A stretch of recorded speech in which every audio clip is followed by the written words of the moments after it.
Salut à tous, donc aujourd'hui on va se retrouver pour la quatrième série, donc le quatrième épisode pardon, de la série Angular. Et aujourd'hui on va parler de tout ce qui est route module. Donc on va voir, donc il n'y aura pas de commande à taper, etc. On va directement aller dans le fichier, enfin le fichier qui contient le route module, parce qu'il est déjà créé en fait quand vous avez utilisé Angular CLI pour générer votre projet. Et on va voir exactement ce qu'il y a dans ce fichier, un peu comprendre comment ça fonctionne. Voilà, donc on se retrouve directement de notre IDE, donc Visual Studio Code pour ma part. Donc là, on va aller un peu regarder tout ce qui comporte le root component et donc le root module. Donc je vous ai parlé dans l'épisode précédent du root component, donc qui est tout ce qui est app component, donc c'est un composant classique en fait, hein. Il a son fichier CSS, son fichier template, donc où on avait mis notre composant fraîchement créé. Il a aussi des tests unitaires et il a sa propre logique. Et là, ce qui va nous intéresser, c'est ce fichier, donc app module TypeScript ou le root module. Donc on verra un peu plus, on verra après tout ce qui concerne le ng module, donc pour déclarer des modules autres que justement le root module. Mais là, c'est pas l'objet de cet épisode-là. Là, on va vraiment voir de quoi est composé le root module et à quoi il peut bien servir. Donc en fait, le module, comme je l'expliquais dans l'épisode concernant l'architecture, un module, ça va permettre de regrouper plusieurs composants ou plusieurs services, ou d'importer des modules aussi qu'on va potentiellement utiliser.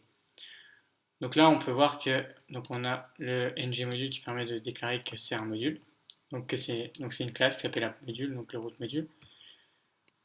Donc le bootstrap, on verra ça un peu plus tard. Donc là, on a plusieurs parties, donc on a les déclarations. Donc là, c'est tous les composants qui sont contenus dans ce module. Donc là, on a AppComponent qui est notre composant root.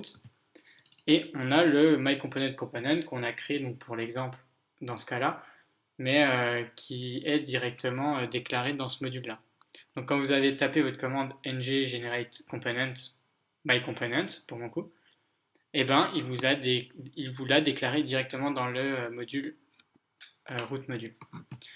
Ensuite, l'import, c'est pour importer justement tous les modules dont vous allez avoir besoin dans vos composants. Donc c'est une question d'injection de dépendance. On verra ça un peu plus tard. D'ailleurs, je vous mettrai en description pour les plus curieux et les moins patients d'entre vous, un article qui explique tout ce qui est injection de dépendance dans Angular. Et enfin, les providers, donc là, on n'en a pas, mais c'est pour fournir en fait les services que vous allez utiliser dans votre module. Donc ça peut être des services qui rattachent à une API, à votre backend, etc. Donc voilà, donc dans cet épisode, on a vu ensemble le root module. Donc c'est un épisode assez court parce qu'il n'y a pas grand chose à expliquer en fait sans rentrer dans le détail de ng module. Et on a vu vraiment ce que comporte le root module en fait et comment il fonctionne. Si jamais vous voulez rajouter un composant, etc. Bon, même si Angular CLI va le faire à votre place, mais au moins vous savez comment ça fonctionne. Si jamais vous avez un problème, etc. Vous connaissez les bases du root module.